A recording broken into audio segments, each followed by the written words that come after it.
They took my siblings to the beach and said, "It's better you stay behind and work." When they returned, my room was stripped bare and every picture of me was missing from the walls. My name is Sarah, and I'm 19 years old. What happened to me 18 months ago still feels surreal, but I need to get it out there because honestly, the revenge was so satisfying that I'm still smiling about it. Let me start from the beginning. I lived with my dad Marcus, my stepmom Jennifer, and my two younger half-siblings, Emma, 12, and Tyler, 10. My biological mom passed away when I was 7, and dad remarried Jennifer when I was 9. For the past 10 years, I've been the built-in babysitter, house cleaner, and general unpaid labor in this household. Don't get me wrong, I love Emma and Tyler. They're good kids, and it's not their fault their mom treats me like hired help rather than family. But Jennifer? She's been making my life miserable since day one, and my dad just goes along with whatever she says to keep the peace. The breaking point came during spring break my senior year of high school. I had been working part-time at a local cafe to save money for college while maintaining a 3.8 GPA. I was exhausted, stressed about graduation requirements, and desperately needed a break. When Jennifer announced they were planning a weekend trip to Virginia Beach, I was actually excited.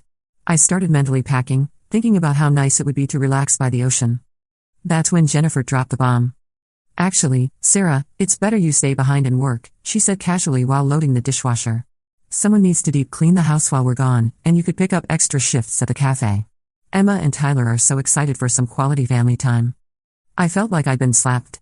Family time? I'm family too. Jennifer turned around with that fake sympathetic smile she's perfected. "Oh honey, you know what I mean. The kids need one-on-one attention from their parents. Plus, you're always complaining about needing money for college. This is perfect."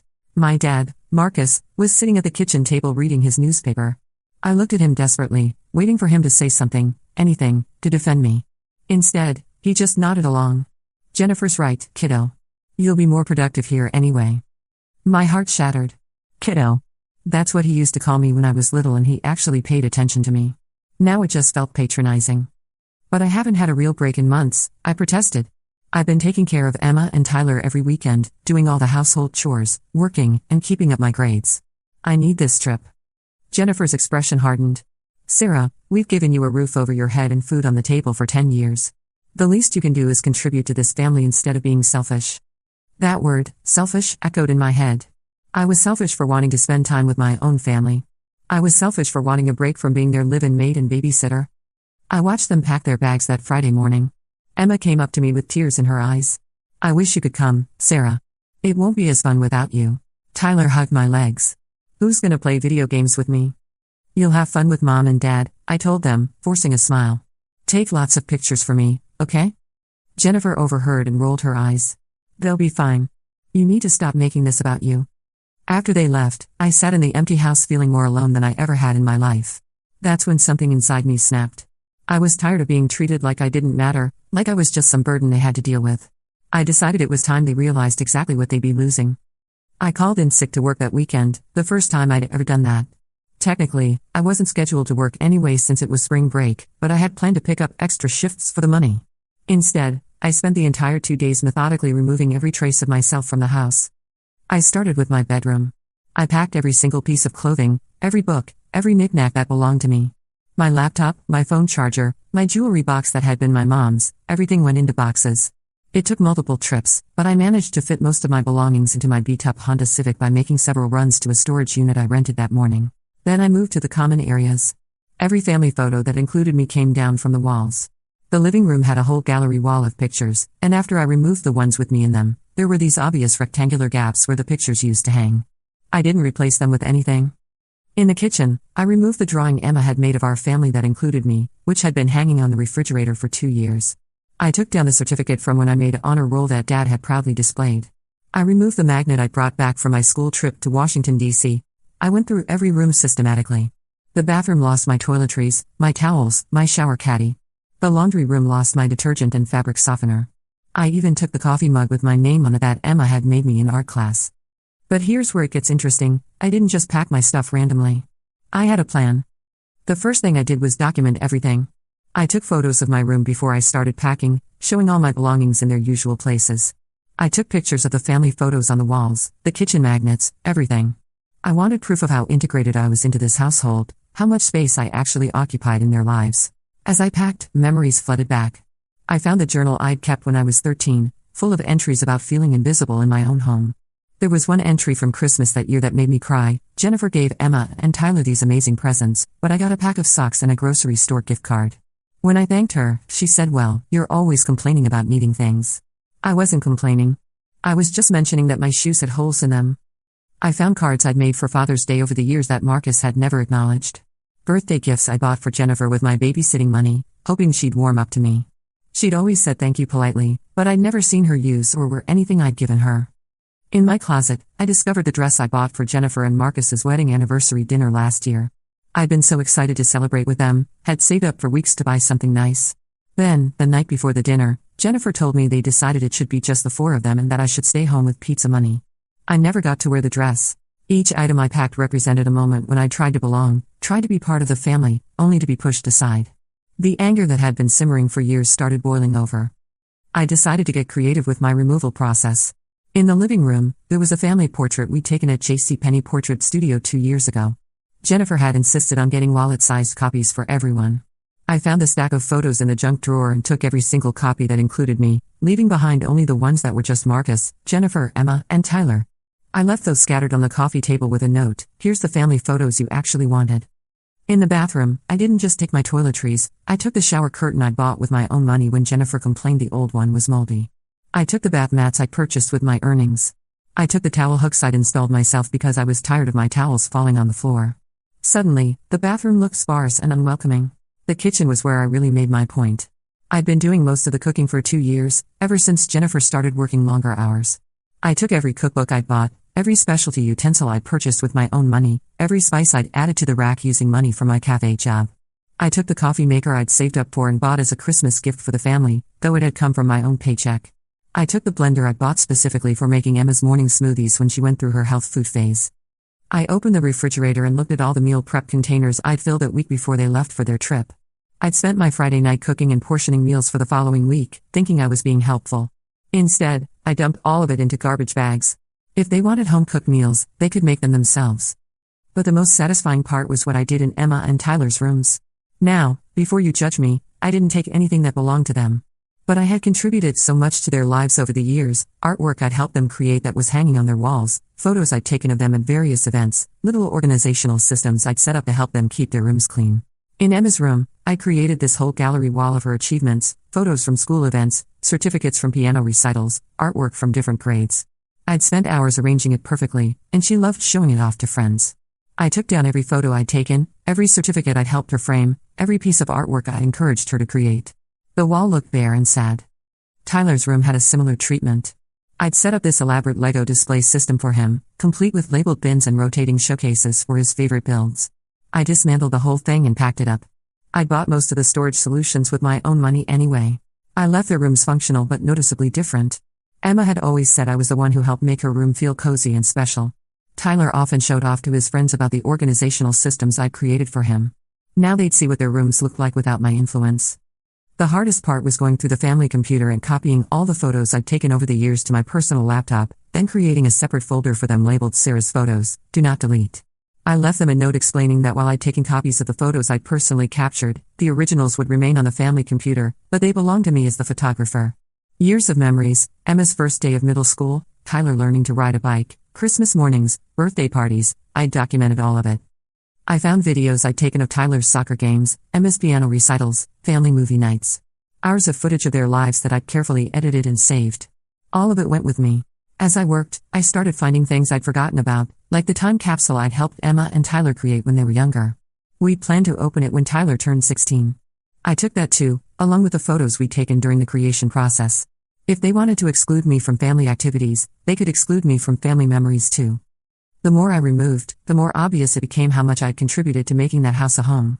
I'd painted Emma's room when she decided she hated the pink Jennifer had chosen. I'd helped Tyler rearrange his furniture at least 6 times to optimize his space. I'd hung pictures, organized closets, fixed squeaky hinges, and assembled furniture. I'd been the one to research and buy the outdoor furniture on the patio. I'd planted the flowers in the front yard that Jennifer always got compliments on. I'd chosen the throw pillows in the living room that made the couch look more inviting. All of it came with me or went in the trash. By Sunday afternoon, I was emotionally and physically exhausted, but I wasn't done. I had one more phase of my plan to execute. See, my best friend Madison's family had been trying to convince me to move in with them for months.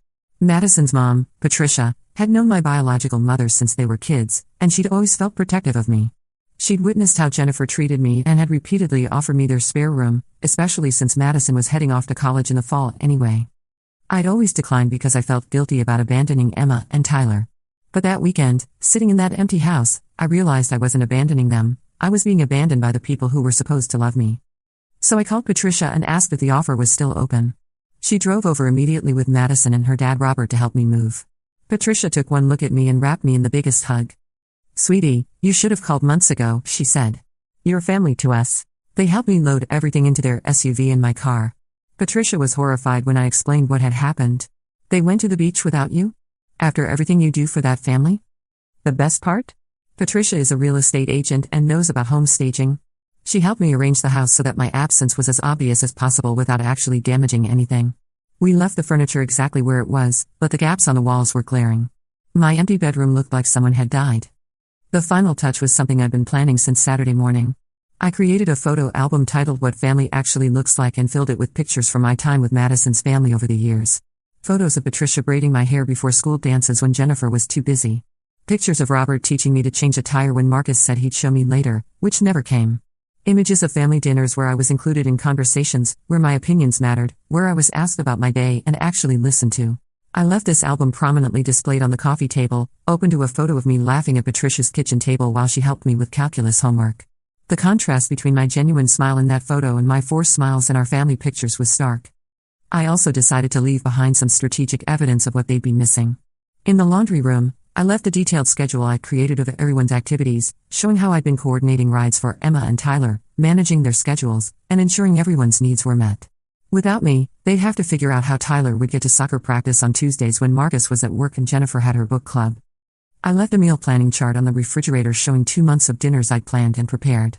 Next to it, I posted receipts for groceries I bought with my own money because I'd noticed we were running low on things and didn't want Emma and Tyler to go without. In the family calendar, I highlighted in red marker all the events I'd been managing, Emma's parent-teacher conferences that I'd been attending because Jennifer couldn't take time off work, Tyler's dental appointments that I'd been handling, school pickup and drop-off schedules that I'd been coordinating. The most damning evidence I left was a notebook I'd been keeping track of household expenses I'd been covering. Over the past year, I'd spent over $2,000 of my own money on things for the house and the kids, everything from school supplies to birthday party gifts to restaurant meals when Jennifer didn't feel like cooking. I'd never asked for reimbursement because I thought that's what family members did for each other. I photocopied every receipt and bank statement, highlighted every expense, and left it all in a folder labeled Sarah's financial contributions to the household. Please reimburse if I'm just a help. But here's what really drove the point home. I left a detailed job posting that I'd written up, formatted like a real employment listing. Wanted, live-in childcare and household manager requirements. Available 24/7 with no days off. Responsible for all cooking, cleaning, and childcare. Must provide transportation for children's activities. Expected to use personal funds for household needs. Must accept exclusion from family activities and decisions. Should be grateful for basic housing and food.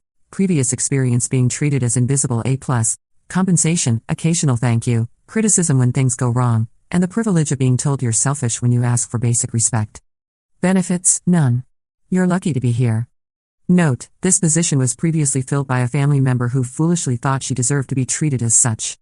I taped this to the front door where they'd see it immediately when they returned. The house felt hollow when I was done. It wasn't just that my stuff was gone, it was that all the life and warmth I'd brought to the space had been removed. The family photos that remained showed 4 people who looked happy together, but the empty spaces on the walls told a different story. I did one final walkthrough, taking pictures of every room in its newly barren state. The living room with its obvious gaps on the gallery wall. Emma's room with its empty achievement wall. Tyler's room with his Lego collection scattered on the floor instead of beautifully displayed. The kitchen with its empty spice rack and missing appliances. The bathroom that now looked more like a hotel than a home. Before I left, I wrote a letter and placed it on the kitchen counter where they'd be sure to see it. Dear Marcus, Jennifer, Emma, and Tyler, since you wanted to experience quality family time without me, I thought I'd give you a preview of what that actually looks like. As you can see, I've removed myself and my belongings from your home. Don't worry, I found somewhere I'm actually wanted. Jennifer, you said I was selfish for wanting to be included in family activities. You said I needed to contribute more instead of complaining. So I contributed by removing the burden of my presence entirely. I'm sure you'll find that deep cleaning the house yourself is much more efficient without me around. Marcus, I hope you find the peace you were looking for by choosing her side over your own daughters. Emma and Tyler, I love you both so much, and I'm sorry it has to be this way. But I deserve to be somewhere I'm treated like family, not hired help. I'll be staying with the Johnsons. If you want to reach me, you have my number. Love, to some of you, Sarah. Then I left my key on the counter and walked out. Madison's family was incredible. They cleared out their home office and turned it into a bedroom for me. Since I was still finishing high school, Patricia helped me complete my senior year from their address and start looking at colleges. Robert, who's a contractor, even built me custom shelves for my books. The transition wasn't easy, despite how welcoming the Johnsons were. I felt guilty about leaving Emma and Tyler, worried about how they were coping with the sudden changes. But I also felt lighter than I had in years. For the first time since my mother died, I was living somewhere that I wasn't constantly walking on eggshells, somewhere my presence was genuinely wanted rather than merely tolerated. Patricia noticed things about me that my own family never had. She realized I'd been skipping meals because I was so used to making sure everyone else ate first. She noticed that I apologized constantly for taking up space, for existing, for having needs. She and Robert gently worked to break me of these habits, assuring me that I belonged there, that my needs mattered. Madison was amazing throughout the transition. Even though she was busy with her own college preparations, she made sure I felt supported and included. She helped me set up my new room, took me shopping for things I'd left behind, and spent hours just listening to me process everything that had happened. The first week was the hardest. I kept expecting someone to text me asking where Emma's soccer cleats were, or when Tyler's next dentist appointment was scheduled. My phone felt eerily quiet. I'd been so accustomed to being the family coordinator that not having those responsibilities felt strange, almost wrong. But the Johnsons helped me realize that this feeling was part of the problem. I'd been so conditioned to be useful that I'd forgotten how to just be valued for who I was, not what I did.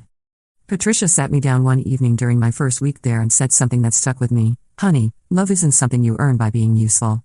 Real love is unconditional. You shouldn't have to constantly prove your worth to people who claim to care about you. It was during this time that I started to understand just how toxic the situation at home had really been. Living with the Johnsons, I could see the difference between a functional family dynamic and what I'd been experiencing. Robert and Patricia disagreed sometimes, but they talked through their differences respectfully. Madison was included in family decisions that affected her. Everyone's feelings and opinions were valued, not just those of the people with the most power. I also started to realize how isolated Jennifer had made me feel from extended family and friends. She'd always made subtle comments about how I spent too much time with Madison's family, how I was always running off instead of being home to help. She discouraged me from staying in touch with my mother's side of the family, claiming it was too painful for Marcus, and that I needed to move forward rather than dwelling on the past. But Patricia helped me reconnect with my maternal grandmother, Linda, who lived about 3 hours away. It turned out that Linda had been trying to maintain a relationship with me for years, but her calls and cards had been intercepted by Jennifer, who claimed she was protecting me from painful reminders of my mother's death. When I called Linda and explained what had happened, she was heartbroken but not surprised. She'd suspected something was wrong when my responses to her letters became less frequent and more generic. She immediately invited me to visit, and Patricia drove me there the following weekend. Being with Linda was like finding a piece of my mother I thought was lost forever. She had photos of my mom that I'd never seen, stories about her childhood that no one had ever shared with me. She also had some hard truths about Jennifer that helped put things in perspective. Your stepmother called me about 5 years ago, Linda told me as we looked through old photo albums. She said you were having a hard time dealing with your mother's death and that contact with our side of the family was making it worse. She asked me to back off for your sake. This revelation hit me like a truck. I'd been 15 when my contact with Linda had suddenly dwindled. I'd assumed she'd lost interest in maintaining a relationship with me, that maybe it was too painful for her to see me because I looked so much like my mother. I should have pushed harder, Linda continued, tears in her eyes. I should have insisted on talking to you directly. But Jennifer seemed so concerned about your well-being, and your father backed her up when I called him. I thought I was doing what was best for you. Learning about Jennifer's manipulation made me angrier than I'd been about the beach trip exclusion. She hadn't just treated me poorly, she'd actively worked to isolate me from people who loved me. She'd stolen relationships from me, stolen pieces of my mother's memory, stolen connections that could have made me feel less alone during those difficult teenage years. But the real validation came Monday morning when my phone started blowing up.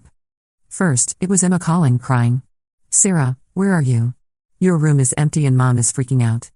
Then Tyler, confused and scared. Did you move away forever? But the call that satisfied me the most was from Marcus. Sarah Elizabeth, you get back here right now. You can't just leave like this. Actually, I can, I told him calmly. I'm 19 years old, and I'm tired of being treated like I don't matter. You're being dramatic. Come home so we can talk about this. Home? I laughed, and it sounded bitter even to me. When was the last time it felt like home, Dad? When was the last time you defended me when Jennifer treated me like garbage?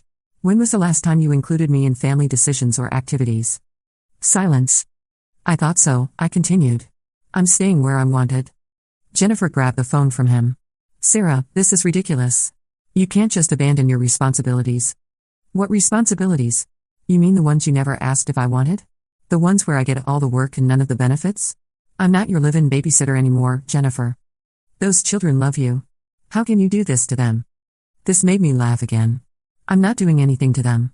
You created this situation when you decided I wasn't family enough to include in family activities. You wanted to see what family time looked like without me. Well, now you know. The calls continued for days. Emma and Tyler were devastated, which broke my heart, but I stood firm. I arranged to meet them at a local park twice a week, away from the house and away from Jennifer. Marcus tried the guilt trip approach. Your mother wouldn't have wanted this. That's when I got angry. Don't you dare bring my mother into this. My mother would be appalled at how you've let your wife treat me. She would have never allowed me to be excluded from family activities or treated like hired help in my own home. 2 weeks later, Patricia ran into Marcus at the grocery store. She told me later that he looked exhausted and stressed. Apparently, Jennifer was struggling to keep up with all the household tasks I'd been doing, plus watching Emma and Tyler without my help. Patricia said Marcus asked how I was doing, and when she told him I was thriving, he just looked sad and walked away. The turning point came a month later when Tyler had a soccer game. I'd been going to all his games since he started playing, and I wasn't about to stop now. I sat in the stands with Patricia, far from where Marcus and Jennifer were sitting. Tyler scored a goal and immediately looked up at the stands, scanning for me like he always did. When he spotted me, his face lit up and he waved enthusiastically. I cheered and waved back, and he beamed. After the game, he ran over to me instead of going to his parents first. Sarah, did you see my goal? Coach said I'm getting really good. I saw it. I'm so proud of you, buddy, I said, hugging him tight. Emma joined us, and we took selfies together. I posted them on social media with a caption so proud of my amazing little brother. Never missing a game. That's when I noticed Jennifer watching us from across the field. She looked angry, but more than that, she looked worried. Marcus was standing next to her, and for the first time in years, he looked like he was questioning her instead of just going along with whatever she said. After the game, Marcus approached me while Jennifer was helping Tyler get his gear together. Sarah, can we talk? We're talking now. He looked uncomfortable. I mean really talk. About everything. I studied his face. He looked older than I remembered, tired. What's there to talk about, Dad? You made your choice. I made a mistake, he said quietly. I've been making mistakes for a long time. This surprised me. Marcus never admitted when he was wrong about anything. Jennifer's been. She's been struggling since you left. The house, the kids, everything. She didn't realize how much you were doing. I tried to tell you both for years that I was overwhelmed. I know. I should have listened. He paused, looking down at his hands. The house feels wrong without you. Emma cries every night asking when you're coming home. Tyler keeps setting a place for you at dinner out of habit. My heart ached for the kids, but I stayed strong. That's not my fault. No, it's not. It's mine. He looked back up at me. Jennifer wants to talk to you. She wants to apologize. I almost laughed. She wants to apologize because she needs her free babysitter back, not because she actually thinks she did anything wrong. Marcus winced because we both knew I was right. I'm not coming back just to fall into the same patterns, I told him. I'm happy where I am. I'm valued there. What would it take? He asked desperately. What would it take for you to come home? I thought about it seriously. Honest? I don't think Jennifer is capable of treating me like family instead of hired help. And I don't think you're strong enough to stand up to her when she doesn't. His face fell, and I felt a pang of sadness. Despite everything, I still loved him. The calls continued for days. Emma and Tyler were devastated, which broke my heart, but I stood firm. I arranged to meet them at a local park twice a week, away from the house and away from Jennifer. During our first park meeting, Emma was clingy and tearful. Why did you leave us? She kept asking. Did we do something wrong? It killed me to see her blame herself. I sat her down on a bench and explained as gently as I could. You and Tyler didn't do anything wrong. I love you both so much. But sometimes adults make decisions that hurt each other, and I needed to go somewhere where I felt wanted and respected. Tyler, being younger, was more confused than anything. But you are wanted. I want you to come home. I know you do, buddy. And maybe someday things will be different. But right now, I need to stay where people treat me like family all the time, not just when they need something from me. These conversations with the kids were heartbreaking, but they were also necessary. I realized that by staying in that toxic situation for so long, I'd been modeling for Emma and Tyler that it was normal for family members to treat each other with disrespect. By leaving, I was showing them that people have the right to demand better treatment. Meanwhile, life at the house was apparently falling apart. Madison heard through her mom, who ran into neighbors at the grocery store, that Jennifer had been frantically calling around trying to find babysitters for Emma and Tyler. She'd never realized how much she'd been depending on me for childcare because it had become so automatic. The laundry was piling up because no one knew how to work the schedule I developed for keeping everyone's clothes clean and organized. Emma had run out of her favorite shampoo because no one thought to buy more. I'd always been the one to notice when household supplies were running low. Most significantly, no one knew where anything was. I'd been the family's living filing system, keeping track of important documents, school papers, medical information, schedules, and supplies. Without me, they couldn't find Tyler's soccer registration papers, had no idea when Emma's piano lesson was scheduled, and didn't know which drawer contained the thermometer when Tyler came down with a fever. Patricia heard from another neighbor that Jennifer had missed 2 important work meetings because she'd forgotten about Tyler's early dismissal days, something I'd always tracked on the family calendar and reminded everyone about in advance. The house itself was apparently a disaster. Without my constant cleaning and organizing, things were sliding into chaos. Jennifer had always prided herself on having an Instagram-worthy home, but that was only possible because I'd been doing most of the actual work to maintain it. Marcus tried the guilt trip approach. Your mother wouldn't have wanted this. That's when I got angry. Don't you dare bring my mother into this. My mother would be appalled at how you've let your wife treat me. She would have never allowed me to be excluded from family activities or treated like hired help in my own home. This conversation happened during week 3, and it was the first time I'd really let loose on him. I'd been holding back my anger, trying to be mature and reasonable, but his attempt to weaponize my mother's memory broke something open in me. You want to talk about what my mother would have wanted? I continued, my voice shaking with rage. She would have wanted her daughter to be loved unconditionally by her father. She would have wanted me to be protected and cherished, not used as free labor and then excluded when it was time for fun family activities. Sarah, please, no, I'm not done. My mother would have wanted me to know her family, to have relationships with my grandmother and aunts and cousins. But Jennifer made sure that didn't happen, didn't she? She convinced you that I was too fragile to handle contact with Mom's side of the family. She isolated me from people who actually loved me so she could maintain control. Marcus went quiet. I could tell this was news to him, which somehow made it worse. He'd been so checked out of my emotional life that he hadn't even known about Jennifer's manipulation. She called my grandmother 5 years ago and told her to stop contacting me, I continued. Grandma Linda thought she was respecting my needs, but really she was just enabling Jennifer's desire to erase my mother from my life. How could you let that happen? I didn't know about that. Of course you didn't know. You stopped paying attention to my needs the minute Jennifer came into the picture. You were so eager to have a new wife that you forgot you already had a daughter who needed you. The conversation ended with Marcus crying, which I'd never seen before. But I didn't feel sorry for him. He'd made his choices, and now he was facing the consequences. The turning point came when Jennifer herself called, about a month after I'd left. But this wasn't like her previous calls where she'd been defensive and demanding. This time, she sounded exhausted and humble. Sarah, I need to ask you something, and I need you to be honest with me. Okay, I said, surprised by her tone. Did I really treat you as badly as everyone is telling me I did? This question caught me off guard. What do you mean? I've been talking to my sister about everything that's happened, and she pointed out some things about how I treated you that I never really thought about. Then Emma's counselor asked me to describe our family dynamic, and when I was explaining it out loud, she paused. God, Sarah, I sounded horrible. I sounded like I was describing a servant, not a family member. I was quiet, not sure how to respond. I keep thinking about specific incidents, things I said and did, and I'm starting to see them from your perspective. Like the beach trip, I knew when I said you should stay home that it was cruel. I knew it would hurt you. But I convinced myself it was practical, that it made sense financially and logistically. She was crying now, which was also something I'd rarely seen, but it wasn't about practicality, was it? It was about me wanting to have time with just my biological children, and I was willing to hurt you to get it. I excluded you from your own family. This was a completely different Jennifer than I'd ever encountered. She continued talking, her voice shaky with emotion. I've been talking to my sister about everything that's happened, and she pointed out some things about how I treated you that I never really thought about. Then Emma's counselor asked me to describe our family dynamic, and when I was explaining it out loud, she paused. God, Sarah, I sounded horrible. I sounded like I was describing a servant, not a family member. Sarah, I owe you an apology. A real one.